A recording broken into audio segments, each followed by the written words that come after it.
Quiero compartir esta breve reflexión. Mucho se ha dicho sobre la decadencia del cine norteamericano de los últimos años, con o sin razón. Pero en vez de agarrarme del autoevidente y complaciente por demás y criticar a Marvel como se suele hacer, una crítica que, dicho sea de paso, se ha fetichizado al punto de perder cualquier validez, quisiera poner bajo la daga de Damocles a una peliculita que me tiene bastante irritado. Sí, la película favorita de su año para muchos, y la mejor calificada en IMDb del 2022, fue para mí una película frustrante que me dejó frío. Sí, tiene sus puntos altos, la fotografía es hermosa, el sonido es espectacular, y la dirección, en particular el montaje y la elección de ciertos planos, estuvo bastante bien. De hecho, no puedo negar que supera en todo a la primera. Pero si tengo que hablar del punto verdaderamente débil de la cinta, es claramente el libreto. Encontré el guión tremendamente arquetípico, anacrónico y excesivamente simplista. Realmente me cuesta mucho trabajo creer que haya sido nominada a Mejor Guión Adaptado. El libreto de Top Gun Maverick es un simple compilado de momentos nostálgicos de una etapa cinematográfica más simple. Recordemos el, entre comillas, retroceso en la complejidad, compromiso y oscuridad bien entendida en el cine estadounidense en el pasaje de los 70s a los 80s. Simplemente me cuesta visualizarla como una película del 2022. Ya no se hacen películas como esta, una historia maniquea a más no poder, sin giros de guión o sorpresas de ningún tipo. La notoria falta de sustancia la hace incluso menos llevadera, y tiene arcos de personajes que ya fueron muy vistos. Es literalmente una película de los 80s, pero ¿quién dijo que eso era algo bueno? Me parece irónico que quienes critican mordazmente a Marvel o a Avatar El Camino del Agua por sus simples guiones se han rendido ante esta película de una manera irracional.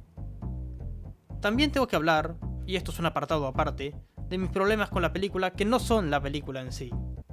Quiero hablar de un problema personal, que no es que hagan a la película mejor o peor, sino que me hace mucho ruido que poca gente note esta cuestión. Y es la manera en que glorifica y hasta fetichiza a las Fuerzas Armadas de los Estados Unidos. El contenido ideológico, si bien no llega a ser propagandístico, al menos no explícitamente, es en cierto término problemático. Pero pongamos en perspectiva el argumento central. Los héroes deben volar a una base donde se trabaja con el desarrollo nuclear de una zona nevada, que bien podría ser el Instituto Balseiro, solo porque violan una serie de tratados de la OTAN. Sí, la misma OTAN que presionó a Rusia generando que ésta ocupe Ucrania. En este sentido, quiero llamar a la reflexión. ¿Qué vemos cuando miramos cine y televisión? No es posible que una maniquea, básica y repetitiva historia de cuasi propaganda bélica tenga el nivel de aceptación social que tuvo. Es casi como si las experiencias tanto históricas como cinematográficas de los últimos 30 años no hubiesen existido para ciertos segmentos de la población. Lo realmente preocupante es que se consuma de manera acrítica cualquier cosa que se produzca y tenga un relativo éxito. Corremos el riesgo de autoalienarnos. No creo que la carta de es solo entretenimiento aplique para películas como estas o las de Michael Bay. Existe la posibilidad de que veamos una especie de infusión alienante encubierta. Como dije al inicio, no creo que lo que Scorsese decía sobre Marvel sea válido para la propia Marvel, pero sí en películas de este estilo, cuando tienen contenido como este. Sé que al elemento reaccionario que patalea como los seres babeantes derechistas que son, les encanta quejarse de lo que ellos llaman cultura de la corrección política. No obstante, estas son puras sandeces, ya que el arte siempre ha sido político e ideológico. Y cuando sin embargo está frente a ellos un verdadero panfleto, que no tiene calidad narrativa, parecen no poder reconocerlo, o no querer reconocerlo. Simplemente observen los planos que Joseph Kosinski elige para ensalzar la figura de los intrépidos aviadores. El encuadre, la angulación, la luz, todo está puesto en función de engrandecerlo, con los primeros planos y contrapicados, por ejemplo. Es por esto que no puedo negar la espectacularidad de las escenas de aviones, a pesar de que tenga el argumento del último tercio de Star Wars Una Nueva Esperanza, y quienes se quejaban de la falta de originalidad del episodio 7, parece que no han notado la falta de originalidad en esta otra película. Películas propagandísticas nazis como El triunfo de la voluntad de Leni Riefenstahl utilizaba técnicas como esta para exaltar a la figura del ario. Aquí ya sé el peligro de ser condescendiente con obras como Top Gun Maverick y su contenido ideológico. Y lo peor es que es profundamente anacrónica.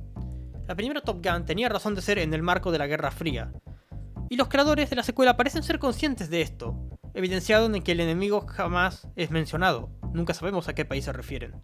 ¿Qué sentido tiene en un mundo post-globalización? Recordemos que esta está siendo cuestionada desde varios lugares. Tras Vietnam, Irak y Afganistán ha visto la verdad sobre las Fuerzas Armadas de los Estados Unidos. y en que la hegemonía mundial de esta superpotencia es puesta en cuestión.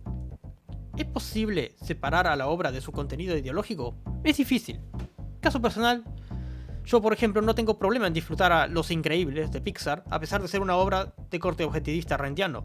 Una ideología que encuentro aborrecible en lo personal, pero logro perdonar esta cualidad, ya que la narrativa de la obra y sus personajes son magníficos. Pero no puedo decir lo mismo de Top Gun Maverick. El planteo que la película hace en términos cuasi infantiles de buenos y malos ya se creía superado en los 80s, sin embargo en un contexto actual lleva a que se abra la potencial interpretación del clima geopolítico en términos de un guión de Hollywood. En otras palabras, el cine nos condiciona para que tengamos un eje interpretativo muy específico. No es casual el estreno de esta película en el marco de una serie de tensiones entre Estados Unidos y otras potencias que le disputan su hegemonía. Me refiero a los malos, entre comillas, como el eje del mal que había definido Bush en su momento.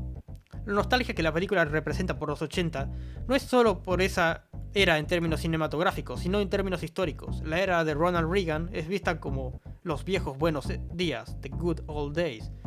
Es en este sentido que es una película más bien conservadora, más cercana al partido republicano, frente a otras cintas de alto presupuesto, filodemócratas, por así decirlo, como pueden ser Avatar el camino del agua, de James Cameron, o incluso algunas producciones de Marvel también tienen tendencias más filodemócratas en este sentido. Y no me hagan empezar con lo que pienso de la cientología. Sí, soy un hinchapelotas, lo sé, es lo que hay. Si les interesa ver cómo las industrias culturales nos manipulan, como lo hace esta película, y quieren ver a personas más cultas, más formadas y más inteligentes que yo, recomiendo leer Dialéctica de la Ilustración, de Theodor Adorno y Max Horkheimer, y La Sociedad del Espectáculo, de Guy Debord, como mierda se pronuncia.